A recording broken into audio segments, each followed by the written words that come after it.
a foreign policy picture like 2 years into the life of the present dispensation in the Federal Republic of Nigeria. Precisely on May 29, 2015, President Muhammadu Buhari raised a lot of concerns about this phenomenon and gave the people hope that wherever grey areas are noticeable, Nigeria under his watch as president will rejig and take proactive stance regarding Nigeria's foreign policy. He promised to ensure through collaboration, bilaterals, memorandum of understanding, among other concerns, to first and foremost address the security concerns, looting of public funds, and restoration of the image of the country among the Committee of Nations.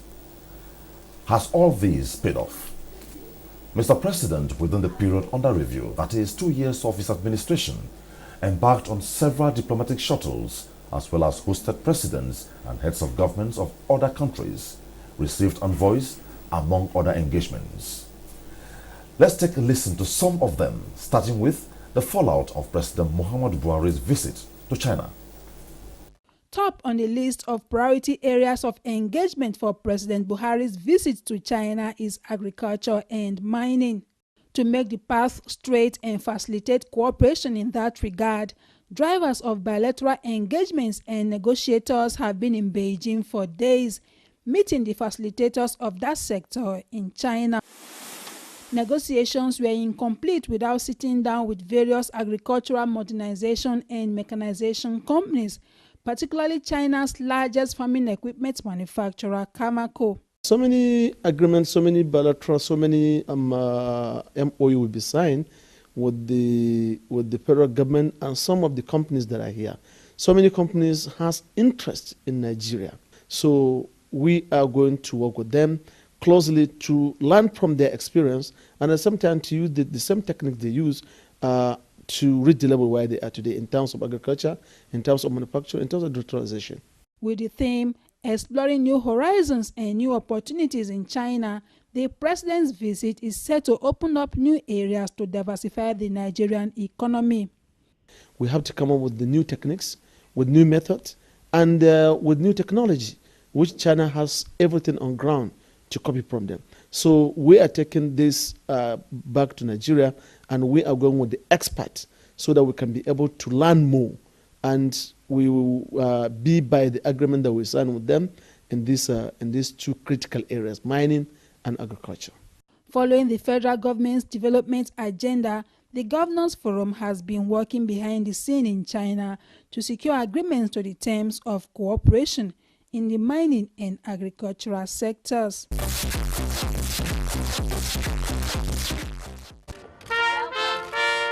This is the 5th time President Muhammadu Buhari is meeting his Chinese counterpart Xi Jinping, but the first in any of their two countries. The reception accorded the Nigerian leader at the eastern gate of the Great Hall of the People in Beijing was therefore not only colorful and highly benefiting, but a remarkable demonstration of trust, honor, and respect.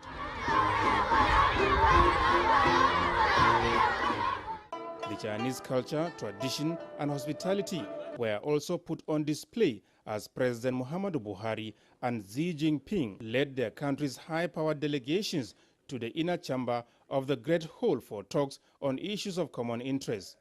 During the interactive meeting, which lasted more than 1 hour, the Chinese leader noted the challenges of development being faced by the Buhari administration and promised his country's resolve to partner with Nigeria towards addressing them. Quite a lot of money that they said that they would also make, available to Nigeria, facilities, about 6 billion. And as soon as we identify the project, probably infrastructure, it could be, transport or whatever. But for us, time is of the essence. They're not looking for political gain. They're not looking to dominate any country economically, but it is just that's a sense of solidarity. Their discussions, according to the Minister of Foreign Affairs, also touched on the economy, security, and the fight against corruption as Nigeria's fundamental problems. The building blocks that we as a country need to start developing, they are ready to help us in almost all aspects of that. If anybody else other than Mr. President had come to China, we were not going to secure all these really wonderful commitments that they've made to our development. The former relations between Nigeria and China started 45 years ago. Next was his comments during the visit of South Africa's President Jacob Zuma. Agreement signed in 1999 and 2013. We are determined to make them much more relevant by meeting at the highest level at least once a year and going over what our council, respective council of ministers have been able to achieve. Through you, the press, we would like you to promote those positive aspects that bind us together, politically, economically, and security-wise. We have directed the relevant ministers to move with speed in implementing all signed agreements. We have also directed our ministers to identify joint projects in the key high-impact strategic development areas, which will have socio-economic benefits such as employment creation to our people. Our two countries must continue to advocate for rules-based international system and must unite and work together in this regard in order to achieve a more just and equal world. President Buhari also played host to President Recep Erdogan of Turkey. The Memorandum of Understanding just signed now on trade and economic cooperation and on industrial cooperation with others in the pipeline in terms of energy and security is just the beginning of what we have in the pipeline. Our officials will continue to draw the MOUs and we will subsequently sign them. I encourage Turkish business people to make investments here in Nigeria. I'd like to call on Nigerian business people to make investments in Turkey. We are ready to extend all the support that we can to them. We can go on and on. He has been to Germany, led Nigerian delegation to the 71st session of the United Nations and a host of other global engagements. Where Mr. President couldn't go in person owing to official exigencies, the Minister of Foreign Affairs was on hand, all in the discharge and fulfillment of the mandate entrusted on them by the Nigerian people. Is Nigeria heading anywhere 2 years on? That is the focus on diplomatic ties today. And to sustain the conversation is the Honorable Minister of Foreign Affairs, Federal Republic of Nigeria, Geoffrey Onyeama. Honorable Minister, thanks for joining me on Diplomatic Ties. Thank you for having me again. Okay. That will be the focus on the program today. After this time out, stay with us. So we did 1 year, and I remember you said that was the time so many countries should key in, given the fact that the present government has built up the image of the country. Where are we now? Have we really covered a lot of mileage since then?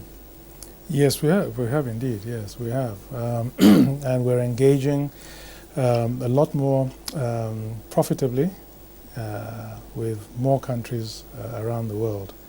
And we have very good idea now of what we want from the countries we're engaging with. Okay. When Mr. President spoke, 3 core areas concerning the image of the country. I remember one of the paragraphs said, our neighbors in the sub-region and our African brethren should rest assured that Nigeria, under our administration, will be ready to play any leadership role that Africa expects of us. Here, I would like to thank the governments. It went on and on. Are we there? Well, I think that you've seen some very concrete examples of, that role that he was referring to, that is asked of Nigeria. A very clear example was in the Gambia, when the ECOWAS heads of state asked Mr. President to be the mediator in the crisis that followed the elections in the Gambia. And we saw how impressive was the leadership role that he in particular and Nigeria played during that period, able to have the crisis resolved peacefully, and delivering democracy to the Gambia. And that was a huge achievement, and the whole world applauded Mr. President and Nigeria for that role.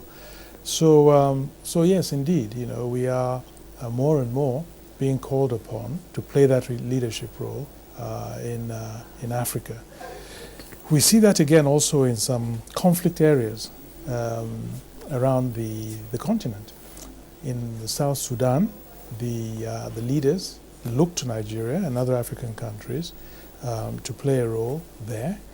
And in Guinea-Bissau, Mr. President in Nigeria playing a very, very important role in stabilizing the country, because if we pulled our troops out of the Guinea-Bissau, in fact the President said so, the President of Guinea-Bissau, I think it was last year, that without the engagement of Nigeria and Mr. President in particular, that things would really fall apart in that country. And of course we're just withdrawing the Nigerian contingent that's been in Liberia all these years.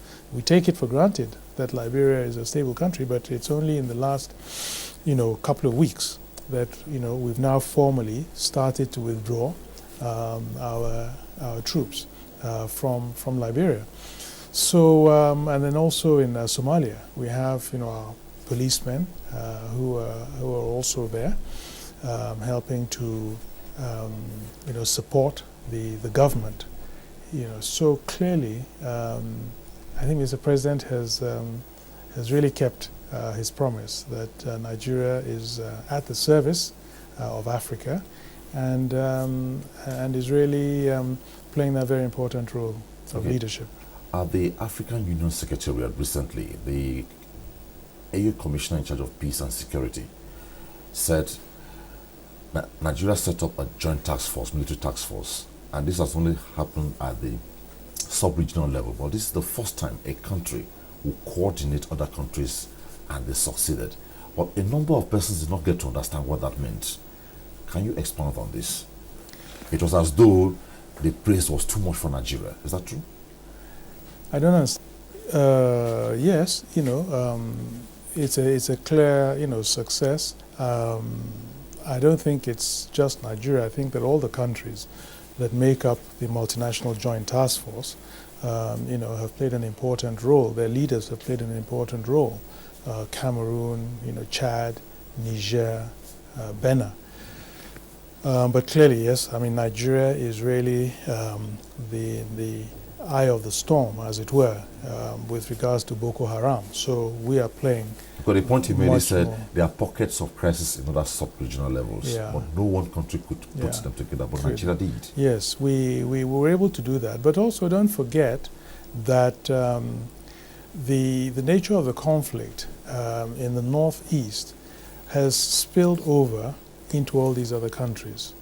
So it's not an exclusively Nigerian issue. So other countries have got involved, but also Boko Haram was operating from their territories as well. But it's correct that it hasn't happened so often in the past, where you have had a multinational force within Africa to address a particular crisis and to address it successfully. And this is also why, in fact, Nigeria is driving for an African military force, a standby force, they call it, so that the whole continent will be beneficiaries of a rapid deployment force, so that wherever there is a conflict, we don't have to go through the whole process, of putting together a a continental force, that we have one already. So, and Nigeria played an important role in the setting up of the African standby force. You're watching Diplomatic Ties, and our focus, as much as time can permit, we're taking a look at 2 years of foreign policy within the present administration in Nigeria. We'll be right back.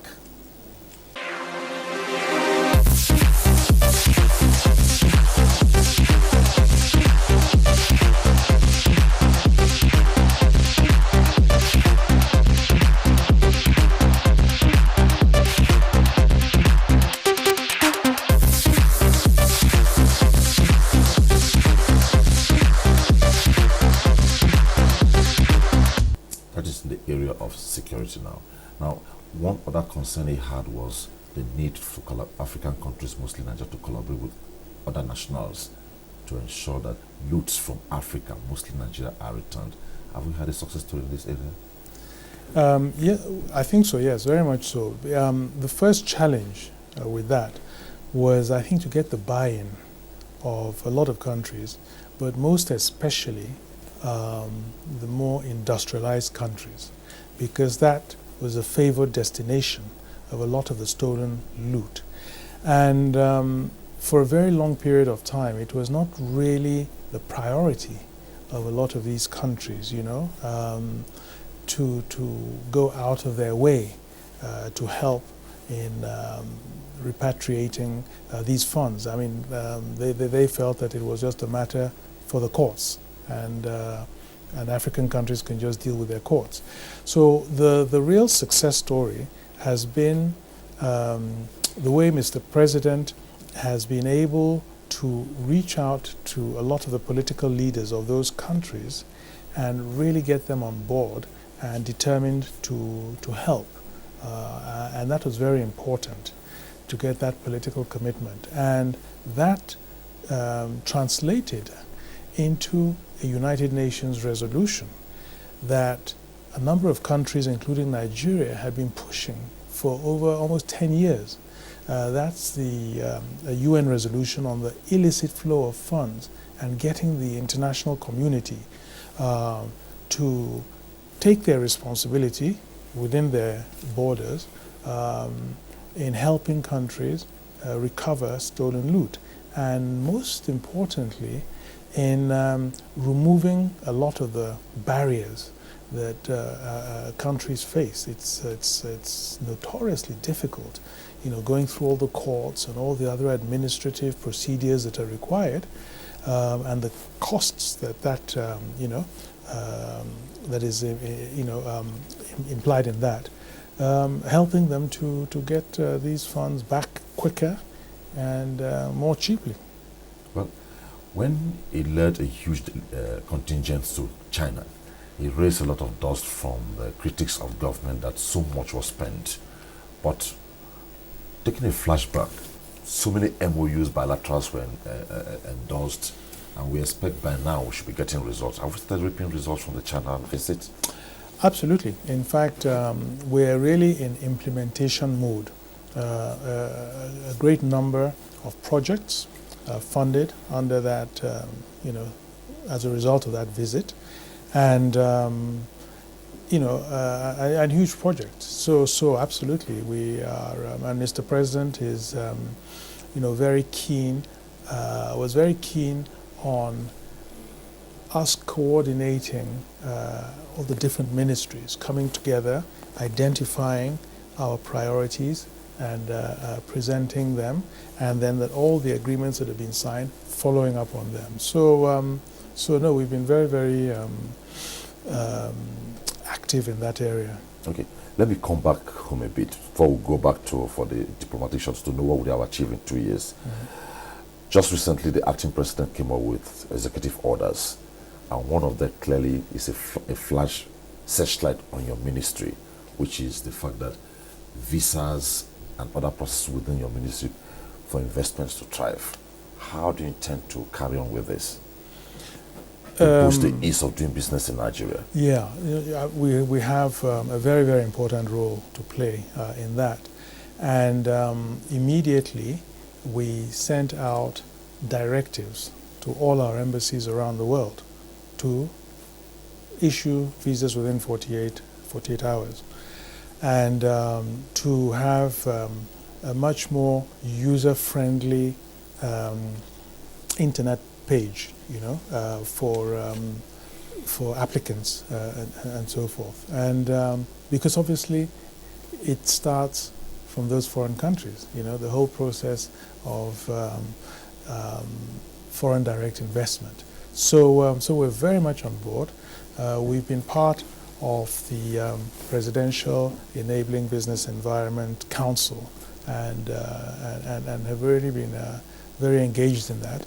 And that's not where the input from the foreign ministry ends with visas on arrival, but also, the airports, where, as you know, a lot of officials from the ministry play a very important protocol role at the airports. And so we've also issued directives in terms of, the numbers who should be there and the kind of work they should be.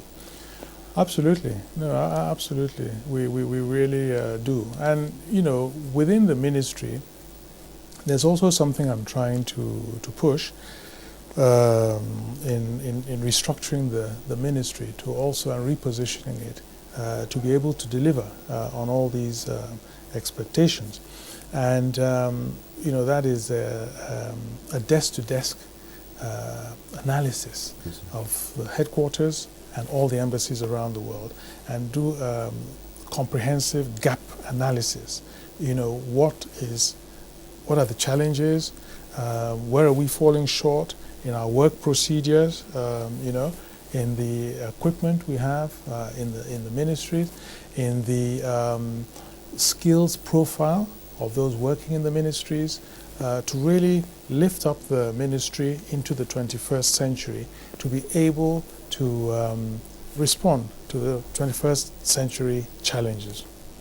Well, we are amazed when the President of South Africa came, and when they spoke during the bilaterals with Mr. President, he was quick to say that he has given standing orders for the ministers in his country, the business class, to rush into Nigeria and start business.